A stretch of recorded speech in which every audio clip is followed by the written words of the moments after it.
Okay, I want you to do something for me. Go to your kitchen sink Uh-huh. and look at what's sitting right there. It's probably yellow, porous, maybe a little damp. Smells a bit like old water. Exactly. It is, by almost any measure, the most boring utilitarian object in your house. You are, of course, talking about the kitchen sponge. The humble kitchen sponge. And look, the reason I'm focusing on this soggy rectangle is because you've brought me this research today. A paper by Quentin Alvarez called Ludopedagogy, Told by a Sponge. I did. And it claims this one object is the key to, unlocking the entire world of game design and education. It does sound like a bit of an overstatement, doesn't it? But yes, that is basically the mission for this deep dive. We're going to use that sponge to decode what researchers call suitcase words. Suitcase words, what are those? You know the ones, buzzwords. Gamification, serious games, ludicization. Oh, right. They get thrown around in meetings and classrooms, and people pack them full of whatever meaning they want, until nobody's really sure what's inside them anymore. Yeah, I hear this all the time. A manager puts a leaderboard on a spreadsheet and says, see, we've gamified the workflow. But have they? Exactly. Or a teacher buys a video game for the classroom and thinks, great, now I'm doing serious gaming. But they're using the terms all mixed up. They are, and they mean very, very different things. And that confusion, it leads to bad design, wasted money. So our goal today is to, unpack that suitcase, to give you a precise vocabulary. And the sponge is our guide. The sponge is the perfect artifact to do it. All right, I'm ready. So I'm holding this sponge. It's a tool. It was made in a factory, sold to me for one purpose: cleaning, hygiene. Correct. That's its objective function. But now we have to challenge that perception. Alvarez, in his research, asked us to take a little trip in a time machine. Okay, where are we on? 30,000 years ago. Wow, okay, Paleolithic era. You're standing in front of a prehistoric human, and you hand him, the source material uses the example of a DVD-ROM. A caveman with a DVD. All right. What does he see? Well, he definitely doesn't see a movie or a video game. He has no concept of data or lasers or any of that. Right. So to him, what is it? It's shiny. Yeah. It's reflective, I guess. Yeah. He'd probably think it was a mirror. Or maybe some kind of jewelry. Exactly. To him, the object is a mirror. It's not that he's using it wrong. It's that the idea of video game isn't in the plastic itself. It's in the culture that perceives it. So play, and even what an object is a social construction. Precisely. And that brings us right back to our sponge. Right now, on your counter, it's a tool for cleaning. But think fast. Whoa. Okay, so you just hypothetically threw the sponge at my head. I did. Now pause right there. How did you perceive that action? Well, context is everything. We're here, we're talking. I'd assume you're just messing around. It's a joke.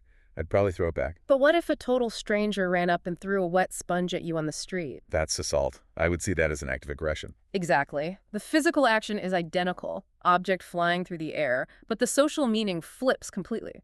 Aggression versus fun. And that mental shift, the moment we both agree that this cleaning tool is now a thing for play, that specific process is called ludicization. Ludicization. Okay, it sounds technical, but it's really just getting into a play mindset. It's the process of getting there. It's repurposing the object. There's another great term for this in the research from Pierre Bardel, catachresis. Catachresis. Break that down for me. It's just using a tool for something it wasn't designed for. Huh? Using a coin as a screwdriver, or standing on a chair to change a light bulb. Or taking a sponge made to absorb water and turning it into a soft projectile. You are using catachresis to achieve ludicization. You're hacking the sponge's purpose. I love that. But let me ask you this. We're throwing it back and forth. Yeah. Is that a game yet? Not yet. And this is a really vital distinction. Right now, we are in the realm of what's called paidia. Paidia. Greek. Yes. From the game theorist Roderick Highwar, paidia is free play. It's improvisation, chaos. Think of a kitten chasing a piece of string. Or just splashing in a puddle. Splashing in a puddle is perfect paidia. There are no winners, no losers, no score, just the joy of the action itself. So if I took our sponge and I maybe cut it into a sphere, dyed it blue, made it look like a ball. Then you've made the object ludogenic. Ludogenic. So it generates play. It invites play. Its design screams, throw me. At that point, it has become a toy.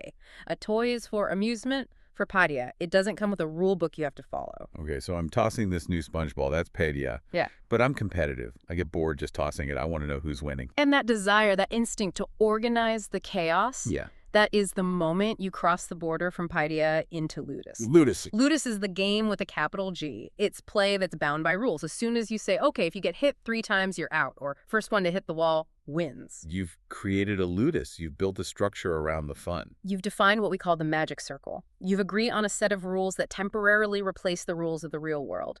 And notice, the sponge itself hasn't changed. It's the same piece of foam. But we've socially transformed it.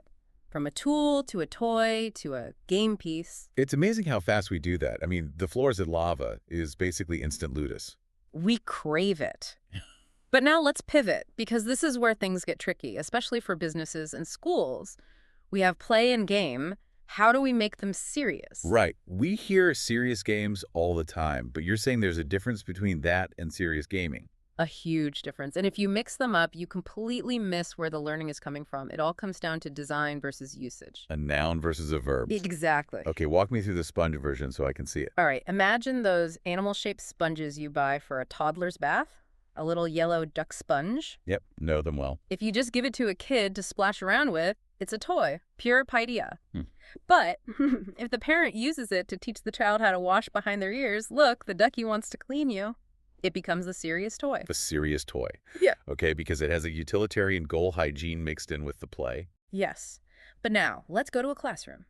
A teacher, she's on a budget. She goes out and buys a pack of normal, boring, rectangular sponges. Standard issue. She comes back, she blindfolds a student and hands them a sponge. She says, describe this texture. Is it rough? Is it smooth? She's testing their sensory vocabulary. Okay, that's a game. There's a rule, the blindfold, and a goal. Correct. But did the sponge manufacturer intend for it to be a sensory development tool? No, not at all. They just wanted to sell scrubbers. The teacher diverted the object. She repurposed it for an educational goal. That action is serious gaming. It's a verb. You are doing serious gaming with an object. So serious gaming depends completely on the teacher to create the meaning. Yes. The seriousness isn't in the sponge, it's in the scenario she designed. Now contrast that with a serious game. Okay. Imagine you go to a special store and buy a box. It's called the Sensory Development Kit. Inside are sponge animals, a rule book, maybe some flashcards. Ah, so it was built from the ground up specifically for learning. Yes. The market intent is different. It wasn't designed for fun and then hijacked for education. It was designed for education from the start. That is a serious game. It is a product, a noun. That one distinction clears up so much. Because you see companies buy some expensive training software as a serious game, and they just expect it to magically work. And it often doesn't. In a serious game, the teaching is supposed to be baked into the design. In serious gaming, the teaching comes from the person running it. You can do serious gaming with a rock if you're creative enough. Which brings us to, I think, the most abused word in business right now. Oh? Gamification. Oh, the buzzword to end all buzzwords. I swear, if I download a to-do list app and it makes a little ding sound when I check something off, the developer claims it's gamified. And they're usually wrong, or at least it's a very weak version of it. Real gamification isn't just making something look fun. It's using actual game mechanics to drive a utilitarian result. Okay, give me the sponge example. How do you truly gamify a dish sponge? Right. Picture this. You've got a dirty pan to scrub. It's boring work. But this sponge has a special layer on the scouring pad. Okay. And as you scrub, the friction and heat make that layer slowly disappear, revealing a hidden message underneath. It's like a progress bar. And only when you've scrubbed hard enough, for long enough, does the message fully appear. And it says, game over. I would 100% buy that. I would scrub harder just to see the message. And that's the key. The game mechanic. The feedback loop of the disappearing layer drives the utility. It makes you clean the pan better. That is gamification. So if the mechanic doesn't actually improve the performance of the task, it's not real gamification. Exactly. If it doesn't reinforce the goal, it's failed. And that's where people confuse it with something else.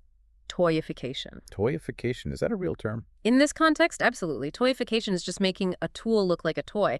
Think of a sponge shaped like a cat or a piece of toast or SpongeBob SquarePants. I have a SpongeBob sponge. My kids insisted. Okay. Does it clean the dishes any better because it looks like SpongeBob?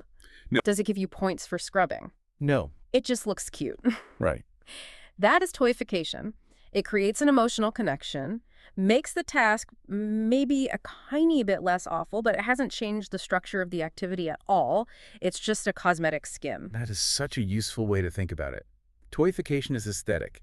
Gamification is functional. You've got it. And just to complete the set, there's also ludification. Okay, and how is that different? Ludification is broader. It's just injecting playfulness, often that freeform paidia stuff. If I have a sponge shaped like a big die, and I just toss it in the sink to see what number lands face up, for no reason. Just for fun. Just for fun. That's ludification. There's no utility. I'm just messing around. Okay, let me see if I have this straight. Toyification. It just looks like a toy. Ludification. Yeah. You're just messing around with it. Yeah. Gamification. You're using game rules to do the job better. You nailed it. And remember, you can go backwards too. The process is called degamification. Which sounds like the saddest process in the world. It's pure, brutal efficiency. Take that SpongeBob sponge, chop it into little yellow cubes until it's unrecognizable. You've stripped away all the cultural markers of play. You've killed the magic. You've returned it to being just a tool.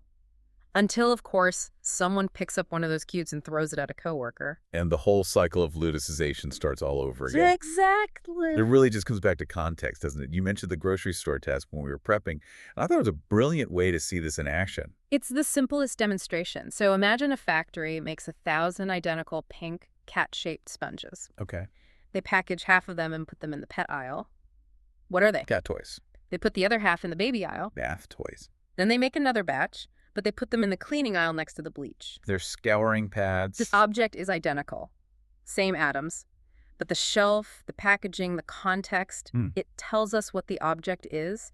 It programs our perception. That's wild. It's like the object has no fixed identity until we assign it one.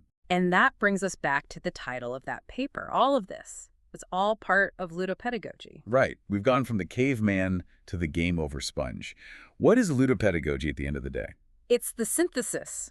It's the practical method of using all these playful activities, serious games, serious gaming, gamification, in a learning context. So it's the teacher's craft. It's knowing which tool to use and when to use it. Exactly. And the most profound takeaway from the research is this. Ludopedagogy only works if everyone agrees to enter the magic circle. That space where the rules of the game take over. Yes.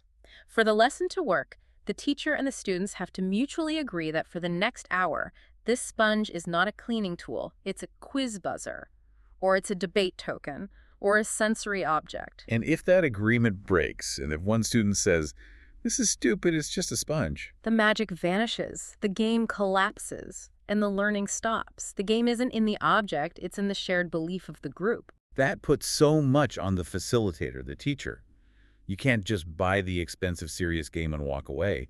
You have to sell the reality of it. You have to guide people into that magic circle. That's why just throwing technology at a problem rarely works. You need the ludopedagogical approach to make it meaningful.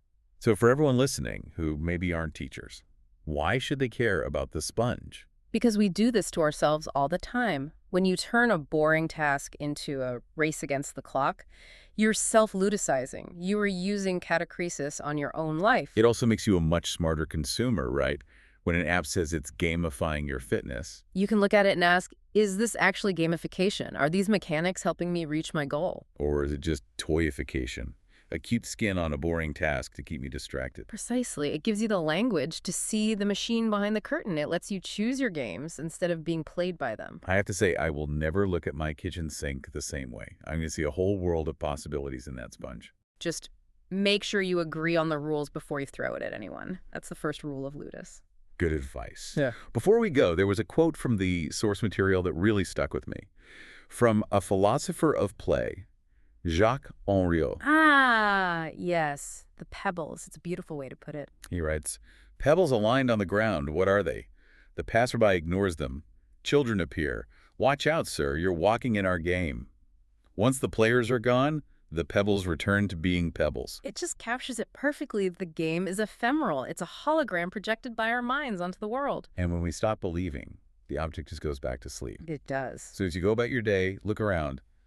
Look at your coffee mug, your keyboard, your commute.